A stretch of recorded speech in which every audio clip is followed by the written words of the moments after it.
Hello and hi, welcome to Shyamla's moments. நாங்க வாழ்ந்துட்டு இருக்கிறது ஜெர்மனில. ஸோ இங்க இருந்து சுவிட்சர்லாந்துக்கு ட்ரிப் போலாம் தான் நாங்க இப்ப கிளம்பிட்டு இருக்கோம். நாங்க இருக்க சிட்டில இருந்து சுவிட்சர்லாந்து வந்து 4 to 5 ஹவர்ஸ்ல ரீச் பண்ணிடலாம். சுவிட்சர்லாந்துக்கு கிளம்புறோன்ற ஆர்வத்துல 7 மணிக்கே எல்லாரும் சொன்ன டைமுக்கு கிளம்பி ரெடியா இருந்தோம்.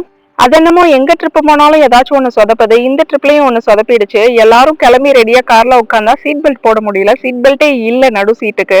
ரொம்ப நேரம் கழிச்சு அலசி ஆராய்ஞ்சு இது 4 சீட்டர் கார்னு கண்டுபிடிச்சிட்டோம். ஸோ நாங்க புக் பண்ண என்டர்பிரைஸ்ன்ற கம்பெனில போய் காரை திரும்ப மாத்தி கேட்டோம். ஒரு வழியா அவங்க மாத்தியும் கொடுத்துட்டாங்க.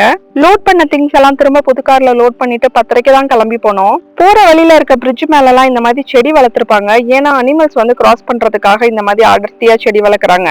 ஜெர்மனில இருந்து ஆஸ்திரியான்ற கண்ட்ரியை கிராஸ் பண்ணி அதுக்கப்புறமா சுவிட்சர்லாந்துக்குள்ள நம்ம என்ட்ரி ஆகணும். அதுக்கு விக்னெட்னு சொல்லி ஒரு டோல் பாஸ் எடுத்துக்கணும் அந்த கண்ட்ரிக்குள்ள போறதுக்கு.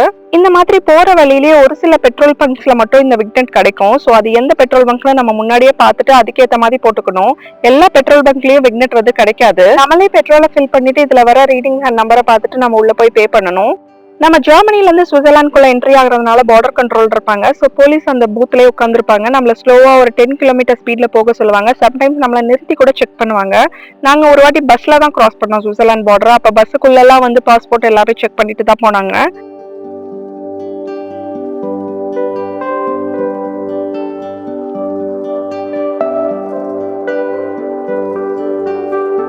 சுவிட்சர்லாந்துக்குள்ள என்ட்ரி ஆனாலே ஒரே அழகுதாங்க. ரோடே அவ்வளோ அழகா இருந்தது போறதுக்கு. ஸோ யாருக்கு தான் நிறுத்த தோணாது. நிறுத்தி கொஞ்ச நேரம் அந்த ரோடெல்லாம் ரசிச்சுட்டு இருந்தோம். நாங்க போக போறது எல்லாமே வில்லேஜ் சைட் தான். ஸோ போற வழியே அவ்வளோ அழகா இருந்தது. இங்க நிறைய பேர் வந்து கேம்பிங் பண்ணிட்டு இருந்தாங்க. இந்த கேம்ப் சைட்ஸ் எல்லாம் நம்ம முன்னாடியே ப்ரீ புக் பண்ணிருக்கணும். அப்படி இல்லைன்னா கேம்பிங் பண்ண முடியாது.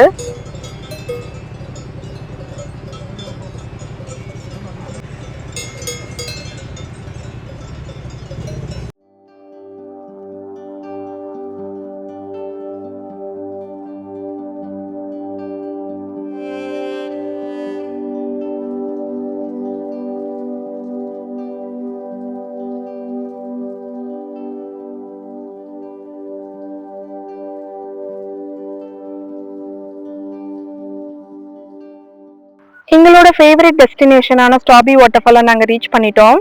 இந்த வாட்டர்ஃபாலுக்கு போகணுன்னா 1 hour இந்த இடத்துல இருந்து ட்ரக் பண்ணணும். இந்த இடத்தோட லொக்கேஷனை வந்து நான் டிஸ்கிரிப்ஷன்ல தரேன். ஏன்னா நாங்கள் ரொம்ப நேரம் தேடி தான் இந்த லொக்கேஷனையே கண்டுபிடிச்சோம், பார்க்கிங் ஸ்லாட்டை.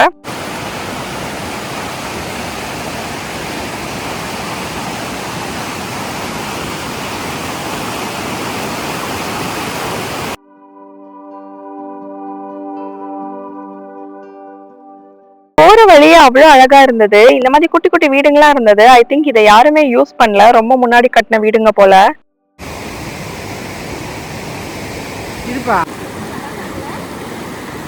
இந்த ட்ராயல் வந்து ஸ்டாலர் அக்சஸ் பண்ண முடியாது. அதாவது நீங்க குழந்தைங்கலாம் ஸ்டாலர்ல வச்சு தள்ளிட்டு போக முடியாது. பெரியவங்க கூட நடக்கிறதுக்கு கொஞ்சம் தான் கஷ்டப்படணும். ஏன்னா இது வந்து ஸ்லோப்பியா இருக்கு ஒரு 4-5 இடத்துல. ஸோ ஏறுறதுக்கு கொஞ்சம் கஷ்டப்பட்டாங்க.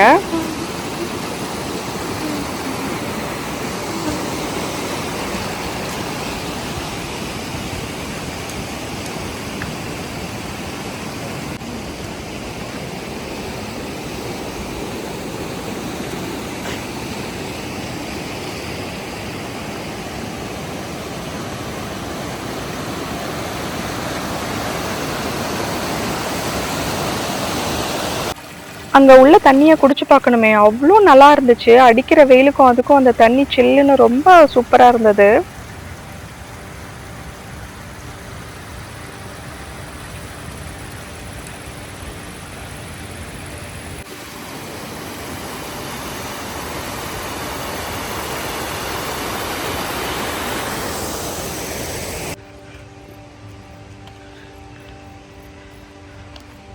இவங்க கிட்ட ரொம்ப பிடிச்சதே என்னன்னா எல்லாமே ஆர்கனைஸ்டா வச்சிருக்காங்க. வுட்டு கூட எவ்வளவு அழகா அடுக்கி வச்சிருக்காங்க பாருங்க. இங்க மட்டும் இல்ல, நிறைய இடத்துல பார்த்திருக்கேன். வுட்டெல்லாம் அப்படியே கட் பண்ணி அங்கங்க போட்டு வைக்காம நீட்டா அழகா அடுக்கி வச்சிருப்பாங்க.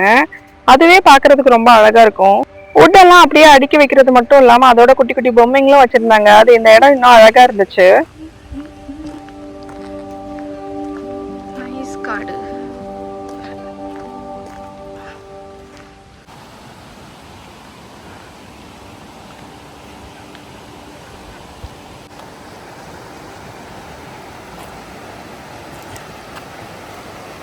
போற வழியில இந்த மாதிரி ரிவர் சைடு இருந்தது. அது இன்னும் அழகா இருந்துச்சு. நல்லா ரிலாக்ஸா டைம் ஸ்பெண்ட் பண்ணலாம். பட் நாங்க வந்ததே 4, 5 மணி இருக்கும். ஸோ மேல போயிட்டு வர்றதுக்கு லேட் ஆயிடும்னு சொல்லிட்டு நாங்க ரிலாக்ஸ் பண்ணாம அப்படியே போயிட்டோம்.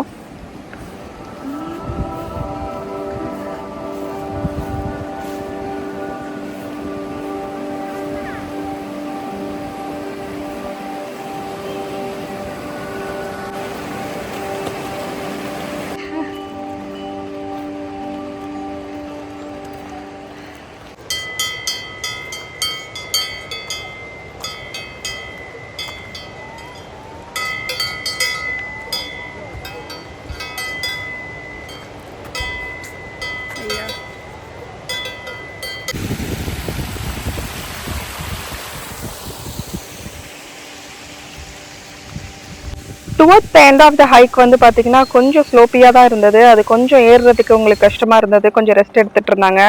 நானுமே எண்ட் ஆஃப் த ட்ரையல்லாம் பார்த்தீங்கன்னா ரொம்பவே கஷ்டப்பட்டேன். ஏன்னா இந்த ஸ்கூட்டரை வேற என் கையில் கொடுத்துட்டாங்க. ஸோ அதையும் தூக்கிட்டு நடக்கிறது நமக்கு கொஞ்சம் கஷ்டமான செக்ஷன் தான். ஒரு வழியா 1 hour ஹைக்குக்கு அப்புறம் வந்து சேர்ந்தாச்சு. வாட்டர் ஃபால் கண்ணுக்கு தெரியுது. வாவ், அழகா இருக்குல்ல.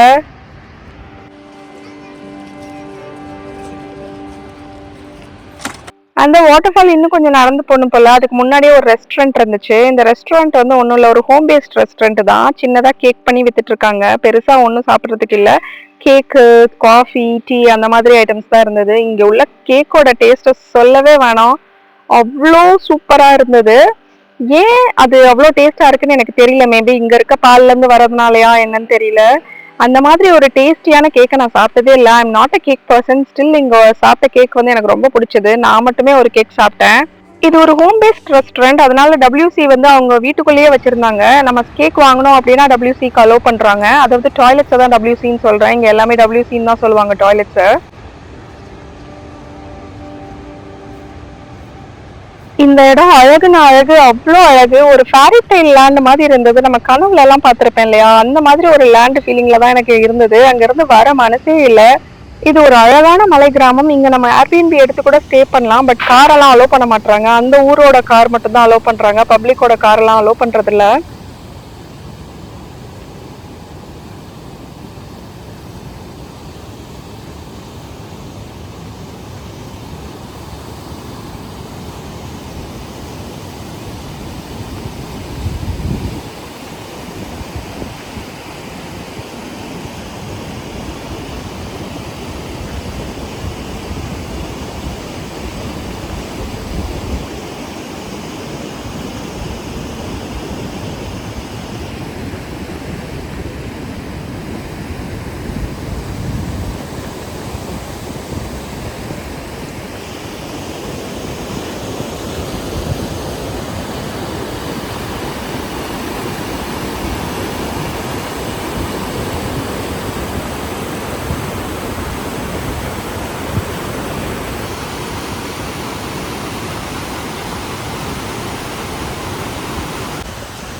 அந்த ஃபால்ஸ் பக்கத்துலயும் போற வழியிலும் இந்த மாதிரி கயிறு கட்டியிருப்பாங்க. தெரியாம அந்த கயிறை தொட்டிங்க அப்படின்னா ஷாக் அடிக்கும். அது பாக்குறதுக்கு பிளாஸ்டிக் கயிறு மாதிரி தான் இருக்கு. பட் அதுல வந்து ஷாக் அடிக்குது. எலக்ட்ரிக் வயர் போல.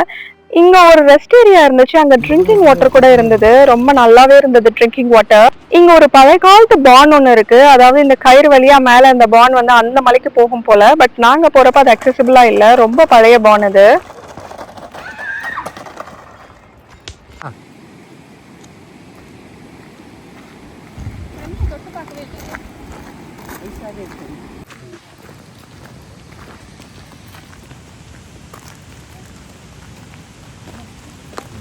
ஃபாரினர் ஒருத்தர் நாய்க்குட்டி கொண்டு வந்திருந்தாரு. ஸோ எல்லாரும் நாய்க்குட்டியை தொட விடுவாங்கன்னா எனக்கு தெரியல. பட் இவர் ரொம்ப ஃப்ரெண்ட்லியா இருந்ததுனால நாங்க கேட்டு வாங்கி விளையாட ஆரம்பிச்சிட்டோம்.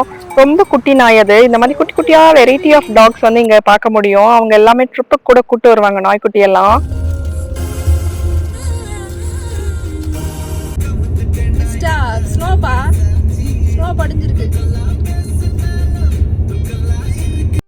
ஸ்ட்ராபி ஃபால்ஸ் தான் சுவிட்சர்லாந்துல அழகுன்னு பார்த்தா போற வழி கூட அவ்வளோ அழகா இருந்தது. இன்னும் நிறைய பார்த்தோம் சுவிட்சர்லாந்துல. அதை பத்தி எல்லாம் தெரிஞ்சுக்கணும் அப்படின்னா நம்ம சேனலை சப்ஸ்கிரைப் பண்ணுங்க, கமெண்ட்லயும் ஷேர் பண்ணுங்க. தேங்க்யூ. தேங்க்ஸ் ஃபார் வாட்சிங். பாய்.